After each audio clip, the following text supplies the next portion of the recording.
Welcome dear students. आइए हम लोग क्लास 10 ज्योग्राफी के कुछ एक एमसीक्यूज को करेंगे।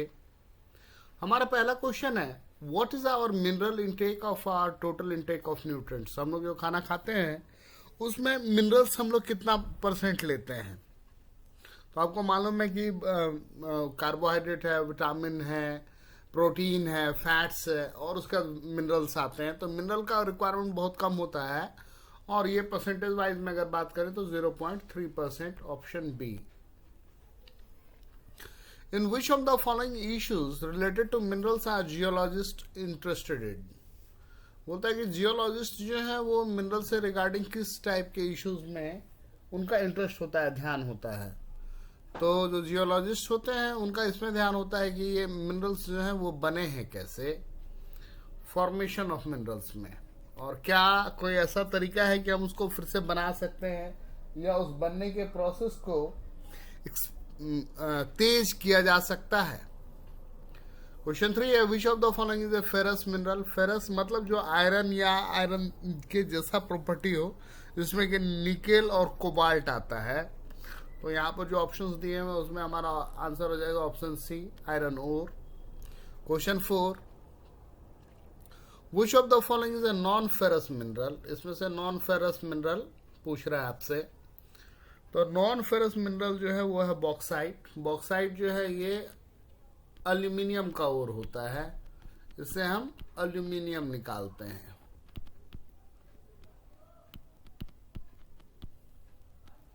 L. Which of the following is A metallic mineral. यहां पूछ रहा है कि मेटालिक मिनरल कौन सा है। तो ग्रेनाइट जो है वो मेटालिक मिनरल है। Which of the following is a non metallic mineral. तो नॉन मेटालिक जो है उसमें लाइमस्टोन आता है। लाइमस्टोन बेसिकली कैल्शियम कार्बोनेट है। कोल इज बोल रहा है कि कोल क्या है। तो कोल आपको पता ही है कि एनर्जी वाला है, एनर्जी मिनरल है। और कोल के वैरायटीज का नाम भी आप जानते होंगे, एंथ्रासाइट है, लिग्नाइट है, बिटुमिनस और पिट है। और उसमें एंथ्रासाइट जो है वो सबसे बेस्ट क्वालिटी का कोल माना जाता है। तो आंसर क्या हो जाएगा हमारा, coal is a energy mineral, option A. At which of the following places rat hole mining is in practice. तो रैट होल माइनिंग जो है नॉर्थ ईस्टर्न स्टेट्स में होती है और ये चेरापूंजी दिया हुआ है। और चेरापूंजी का नाम आ गया तो मैं आपको बता दूं कि मेघालय में है और सबसे ज़्यादा बारिश पहले होने का रिकॉर्ड इसी जगह के नाम पे था। लेकिन अभी जो सबसे ज़्यादा बारिश होती है वो होती है मासिन राम में। वो जगह भी मेघालय में ही है। और मेघालय देखिए नाम भी कितना सुंदर है, मेघों का आलय, बादल का घर, है कि नहीं। Which is the finest iron ore with the very high content of iron up to 70%। तो हेमाटाइट भी आयरन का ही ओर है, मैग्नेटाइट भी आयरन का ही ओर है। मैग्नेटाइट में जो परसेंटेज है वो ज्यादा है, तो इसका आंसर क्या हो जाएगा, option C, magnetite. To which of the following countries iron ore is exported via Visakhapatnam port. Visakhapatnam से हम लोग जो है वो जापान में भेजते हैं। और अगर पूछ देगा कि विशाखापट्टनम पोर्ट कहाँ है, तो विशाखापट्टनम जो है वो आंध्र प्रदेश में आपको आता है। यहाँ से अगर शुरू करें तो वेस्ट बंगाल में हल्दिया, और यहाँ पर देखें तो उड़ीसा में आपको हो गया पारादीप। यहाँ आंध्र प्रदेश में अगर आपका देखें तो विशाखापट्टनम, यहाँ पे चेन्नई, इस तरफ तिरुवनंतपुरम, यहाँ पे बेंगलोर हो गया तो बेंगलोर में हो गया आपका चिकमंगलूर। फिर यहाँ पर गोवा हो गया तो गोवा में मरमागांव, या फिर महाराष्ट्र हो गया तो महाराष्ट्र में आपका आ गया कौन सा, मुंबई। और फिर यहाँ गुजरात वाला रीजन आ गया तो गुजरात में कांडला सी पोर्ट। ये सारे सी पोर्ट है मेजर। तो इसका आंसर तो क्या हो गया, जापान। ये आपका बंगाल, और बंगाल में हो गया आपका हल्दिया। सारे पोर्ट भी इसी बहाने रिवाइज हो गए। ये उड़ीसा है, उड़ीसा में हो गया आपका पारादीप। ये आपका आंध्र प्रदेश है, आंध्र प्रदेश में हो गया विशाखापट्टनम। ये जो है आपका तमिलनाडु है, और तमिलनाडु में आपका कौन सा आ गया, तमिलनाडु में हो गया आपका चेन्नई। ये केरल है, केरल में हो गया आपका तिरुवनंतपुरम। चलिए उसके बारे में फिर हम लोग किसी वीडियो में बात करेंगे। अब वैसे आपने जान लिया कि बंगलोर में चिकमंगलूर, गोवा में मरमागांव, और फिर इसी तरीके से कांडला तक। और ये कोस्ट लाइन जो है ये लगभग 5600 किलोमीटर का है। Which of the following is not a quality of copper. Copper जो है वो मेटल तो मेलेबल होगा ही, गुड कंडक्टर होगा ही, डक्टाइल होगा ही। कॉपर का वायर भी बनता है, बल्कि सिल्वर के बाद जो है वो सबसे बेस्ट वायर जैसी का बनता है। काफ़ी महंगा है, इसलिए हम लोग एल्यूमिनियम यूज़ करते हैं। तो यहाँ बैड कंडक्टर जो लिखा है ये क्वालिटी नहीं है। Which of the following mines produce 52% of Indian copper. तो इंडियन कॉपर जो है वो प्रोड्यूस करने में बालाघाट माइंस जो है एमपी में, उसका बहुत बड़ा योगदान है। लगभग 52% कॉपर दे रहा है आपको। Which is the largest bauxite producing state of India. तो उड़ीसा जो है वो बॉक्साइट का प्रोडक्शन में सबसे टॉप पे है। वैसे अगर देखा जाए तो उड़ीसा में आयरन का भी ओर है, और उड़ीसा में आपको कोयला भी मिलता है, कोल के भी बहुत सारे हैं ये। Which is the most indispensable. Indispensable का मतलब होता है अपरिहार्य, जिसके बिना आपका काम नहीं चलेगा। Mineral use in electric and electronic industries due to its excellent electric strength, low power loss factor and resistance to high voltage. तो ये सारा जो चीज़ है ये माइका में है गुण। माइका जो है उसको हिंदी में कहते हैं अबरख। होली में जो गुलाल में आप देखते हैं ना चमकता हुआ, वो माइका है। माइका के बारे में बता दूं मैं आपको, वर्ल्ड में 80% जो माइका है वो इंडिया में होता है। और झारखंड में है कोडरमा जगह, वहाँ पर होता है, और बिहार में गया में, और यहाँ राजस्थान में बात करें तो अजमेर के अगल बगल वाले इलाके और अजमेर में ये होता है। ऊपर मैंने कहा कोडरमा जो है झारखंड में है, और गया में भी थोड़ा सा। वैसे गया में कोयला भी है, बहुत लो क्वालिटी का कोयला होता है, पिट कोयला बोलते हैं, वो मिलता है।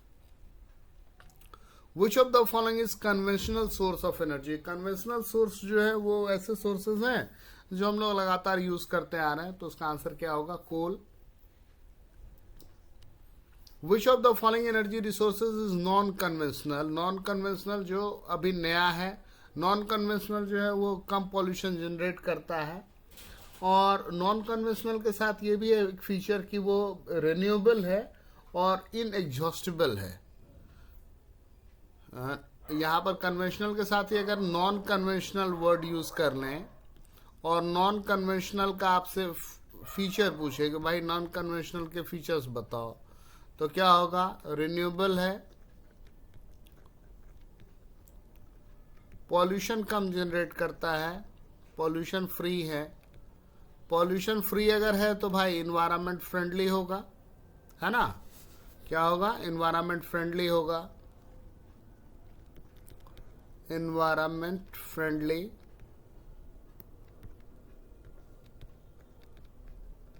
ये सारे फीचर्स होंगे। और मैंने कहा तो इनएग्जॉस्टिबल है, खत्म नहीं होगा जल्दी से, inexhaustible.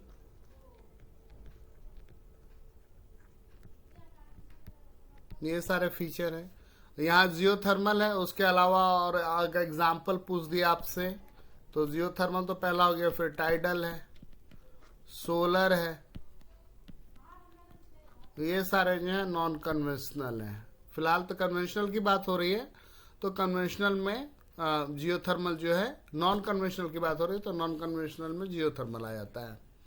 Which of the following energy types of coal is the highest quality hard coal. तो जो सबसे बढ़िया कोयला है एंथ्रासाइट माना जाता है, 90% के आसपास इसमें कार्बन होता है। और ये सारा कोल का ही टाइप है, लिग्नाइट, बिटुमिनस, एंथ्रासाइट, और एक होता है पिट।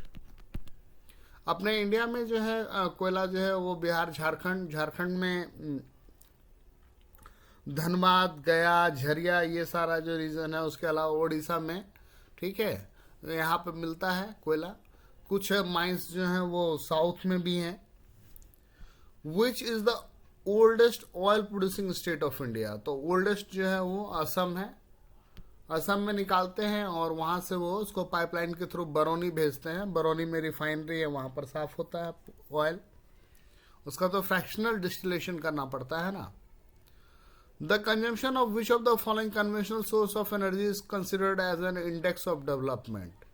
बोलता है किस चीज को अगर आप यूज कर रहे हैं तो आपको माना जाएगा कि आप डेवलप्ड हैं। तो उसमें आंसर आता है इलेक्ट्रिसिटी।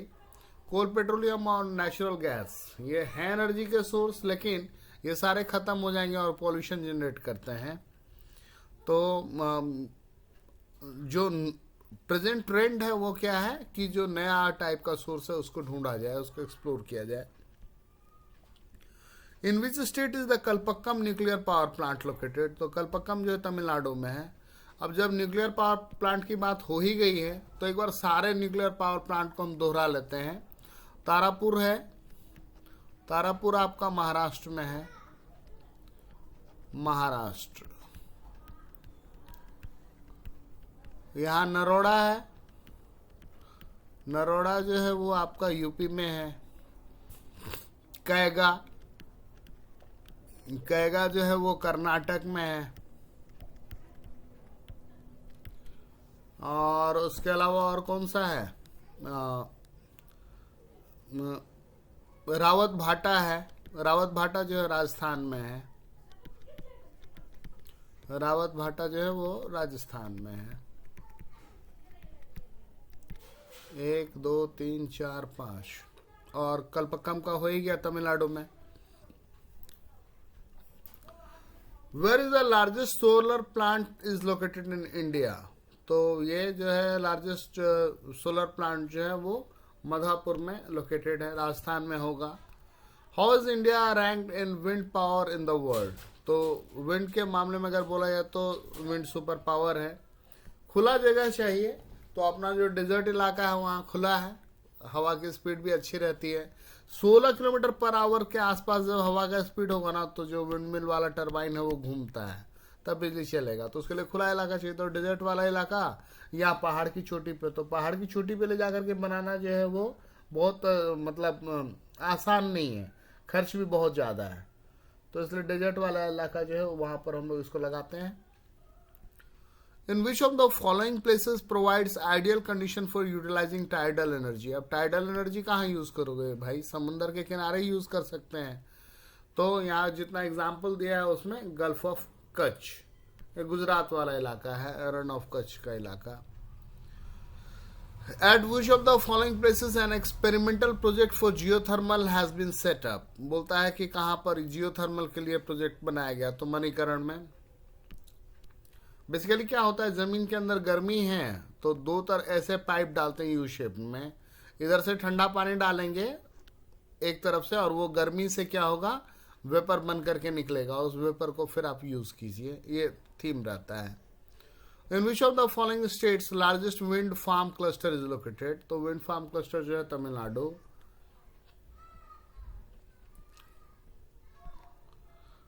तो ये थे 25 क्वेश्चंस। धन्यवाद।